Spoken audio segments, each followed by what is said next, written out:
여러분 안녕하세요, 롱장입니다. 오늘은 제가 좀 아쉬운 점이 하나 있어서 영상을 좀 켰습니다. 좀 잘 들어주셨으면 좋겠는데요. 요즘 이제 하락을 넘어서 이제 폭락을 주장하시는 분들이 굉장히 인기가 많이 올라가고 있어요. 채널 출연도 많이 하시는 것 같고 조회수도 많이 나옵니다. 참고로 저는 뭐 제 채널 구독자 수나 조회수에 감사하고 있습니다. 왜냐면 예전에 비해서 정말 많은 분들이 봐주시고 뭐 그렇지 않은 분도 계시겠지만 도움이 됐다는 분, 그리고 실질적으로 경제적으로 이득을 많이 보신 분들이 나오고 있기 때문에 저는 만족을 하고 있습니다. 자, 그러면 너 입장에서는 폭락론자들이 인기가 있는 게 불만인 거냐?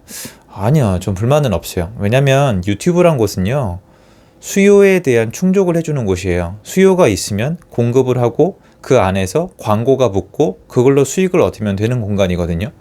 저는 그냥 시장은 시장으로 봐요. 막 저보다 뭐가 뭐 잘 된다, 잘 나간다고 무조건 막 끌어내리고 이런 스타일이 전혀 아니거든요. 근데 그런 분들도 참 많죠. 많은데 저는 뭐 내가 맞았니, 네가 맞았니, 내가 먼저 얘기했니, 네가 먼저 얘기했니, 내가 진짜니, 이런 거를 물론 저도 은연중에 하겠죠. 인간이니까. 근데 거기가 돈이 나오는 포인트가 아니거든요. 제 입장에서는. 저는 어차피 시장에 대해서 제가 못 맞추면 망해요. 그리고 잘 되면 제가 이득을 가져가기 때문에 아쉬움이 없는데, 전 이제 좀 보이는데, 실제로 투자도 안 하고 부동산 투자도 잘 하지도 못하면서 박사인 척 하는 사람들이 너무 많죠. 이건 알아두세요. 그분들은 시장에 대해서 자기가 얘기한 대로 안 돼도 실감을 못 해요. 이건 아마 지금 제 채널 보시는 분들 중에 좀 이제 경력이 있으시거나 나이가 있으시거나 아니면 실제로 이 경험을 해보신 분들은 동감을 해줄 거라고 저는 믿거든요. 예를 들어서 제가 집이 없어요.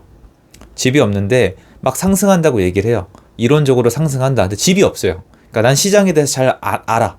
내가 다 맞출 수가 있어.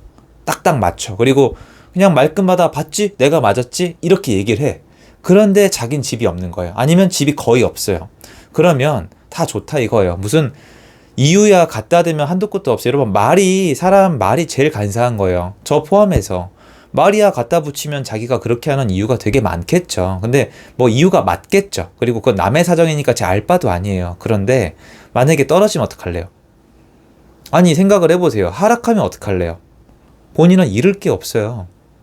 본인이 오른다고 얘기한 다음에 틀려도 잃을 게 없다고요. 뭐가 있는데요? 뭘 잃을 것 같은데요? 이 채널이 인기가 없어지지 않겠냐? 네가 만약에 오른다고 하다가 내려가면 채널이 없어지거나 잘못되지 않겠냐고요? 여러분, 왜 이렇게 순진하세요? 지금 뭐 제가 조남을 말씀드려도 뭐 좀 신뢰가 안 되겠지만 선머머 선배님이 계세요. 어쨌건 부동산 영역에서 종사하시는 분인데 요새 유튜브 하시더라고요. 그분 예전에 무슨 얘기 했는지 기억 안 나시죠? 책 안 읽어보셨죠? 책 아직도 있거든요. 책 읽어보시고 예전에 했던 얘기 찾아보세요. 여러분, 다 까먹으셨죠? 보세요. 다 까먹었잖아요. 2018년도랑 2019년도에 어떤 얘기가 나온지 아세요? 2010년도 이후에 어떤 기사가 쏟아져 나온지 아세요? 폭락한다, 하락한다, 망한다. 그리고 일단 라머머머머님, 그분도 지금 사실 폭락한다고 주장한 지 수년이 지났지만 사실 엄연히 따지면 그 타이밍에 집 샀으면 훨씬 더 좋은 결과 있으실 분들이 수두룩한데 대부분의 시청자분들이 시장 참여자분들이 아닌 것 같아요. 제가 봤을 땐 그냥 집이 올라가니까 그게 싫고 분노스럽고 옆에 사람 끌어내리고 싶으니까 그 수요가 있는 거예요. 그 수요에 맞게 공급을 해주시는 거기 때문에 저는 그냥 그러려니 보다 해요. 그런데 이건 알아주세요. 이렇든 저렇든 시장에 참여하지 않는 분은 본인이 말이 틀리든 맞든 잃을 게 없어요. 여러분, 이해 안 되시면 지금 폭락 주장하는 채널이 몇 개 있잖아요. 그분들이 굉장히 오래 활동하셨거든요. 그럼 되게 웃긴 겁니다. 굉장히 오래 활동하셨는데 지금 시장이 굉장히 오랫동안 많이 올랐거든요. 그러면 앞뒤 다 자르고 뭐 말장난 치고 뭐 별의별 짓을 다 하겠지만 어쨌건 완전 틀린 거예요. 그래서 구독자가 줄었습니까? 조회수가 떨어졌습니까? 채널이 없어졌습니까? 오히려 상승을 외치던 분들 중에 채널이 없어진 분들이 많아요. 그리고 왜 없어진지 저는 대략 압니다. 왜냐면 지금은 좀 안 그런데 좀 그랬으니까. 어쨌건 지금은 다시 폭락을 주장하시는 분들이 굉장히 득세하고 계세요. 그런데 폭락을 주장하시는 분들의 공통점은 당연히 부동산이 없으시죠. 활동을 안 하시거나. 왜냐면 본인이 오른다고 생각하셨으면 사놨겠죠. 근데 어쨌건 이분들도 똑같아요. 올라가든 내려가든 그분들이 잃을 건 없습니다. 없어요. 선배님 한번 보세요, 여러분. 그분이 당연히 너무 이제 탑티어였으니까 그 영역에서 영향을 받으셨겠지만 어쨌건 활동하시는데 지장은 없어 보여요. 참고로 그분이 이렇다 저렇다 말씀드리는 건 아니에요. 저는 그냥 있는 사실만 말씀드리는 겁니다. 자, 그러면 그렇게 폭락을 주장하시는 분들이 득세할 때 그 다음에 폭락이 왔느냐? 정신 차리세요. 그런 적이 없습니다. 그러니까 그냥 감정인 거예요. 제 댓글을 봐도 다 감정이에요. 그럼 말씀해 보세요. 폭락을 주장한 사람이 유명해졌는데 폭락을 주장한 다음에 부동산 시장이 정말 폭락에 빠져서 전혀 살아나온 적이 없는 적이 있으면 말씀해 보시라고요. 말씀해 보세요. 댓글에 달아주시고. 폭락을 주장하신 분들이 득세를 해서 많은 분들이 감정적으로 동요를 해서 그분 책 팔리고 강의 팔리고 다 팔렸겠지만 실제로 부동산이 완전 끝나서 아작이 난 다음에 부동산으로 더 이상 돈을 벌 수 없고 내 집을 마련한 사람보다 전세 월세 거주자가 훨씬 더 잘 살게 된 세상이 서울 역사, 수도권 역사에 있으면 알려달라고요, 저한테.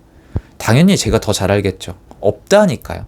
오히려 폭락론자, 하락론자가 득세할 때는 시장이 그만큼 불안정해 있는 거고 그 다음에 뭔가 부작용이 나올 수밖에 없는 거예요. 여러분, 저는 제 수업이랑 책에서 여러 번 말씀을 드렸는데요. 지금 시점에서 폭락을 주장한다는 건요. 어쨌건 저란 인간은 이해 불가입니다.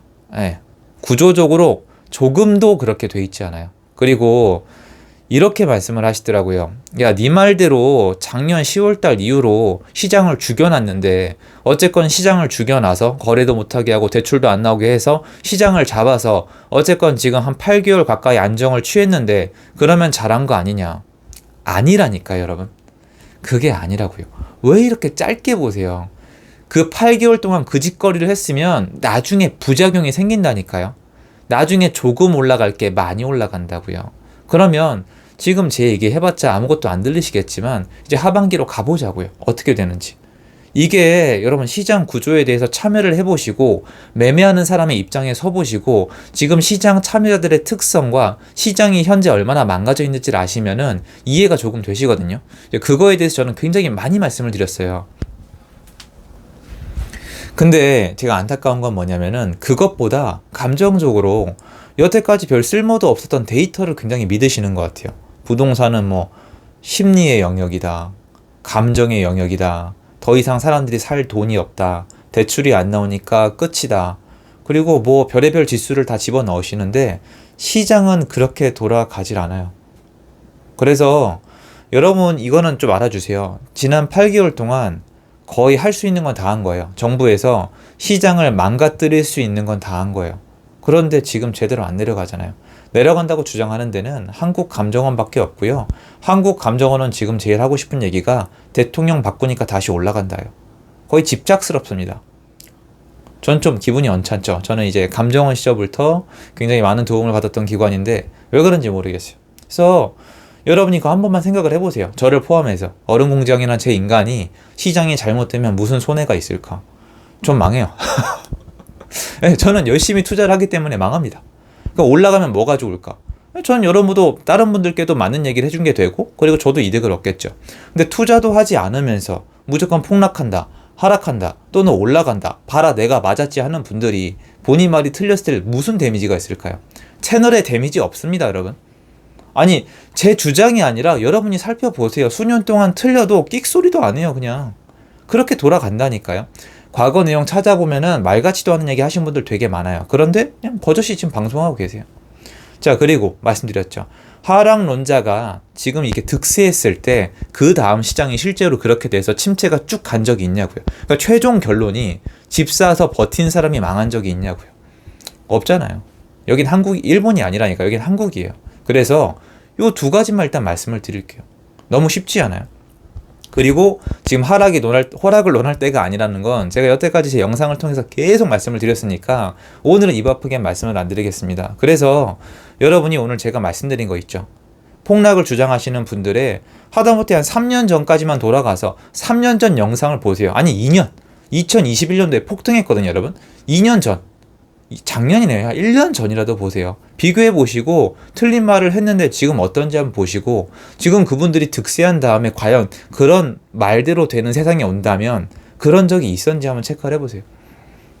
그래서 여러분 이게 결정 잘 하셔야 돼요. 하반기로 갔을 때 만약에 시장이 제 예측대로 되면은 전월세를 선택하신 분들은 제 얘기를 듣지 않고 주택이 없는데 전월세를 선택하신 분들은 후회가 더 커요. 왜 크냐면 8개월 동안 시장을 망가뜨려 놨기 때문에 그 부작용이 있을 수밖에 없거든요. 그래서 뭐 여러 가지를 참고하세요. 요새는 뭐 많은 채널이 있고 많은 참고 자료가 있으니까 본인 선택을 하기 전에 공부를 충분히 할 수 있는데 제 주장은 그렇다는 거 다시 한번 좀 확인을 시켜드리고 싶습니다. 도움되었으면 좋겠고요. 제 영상 여기까지입니다. 감사합니다.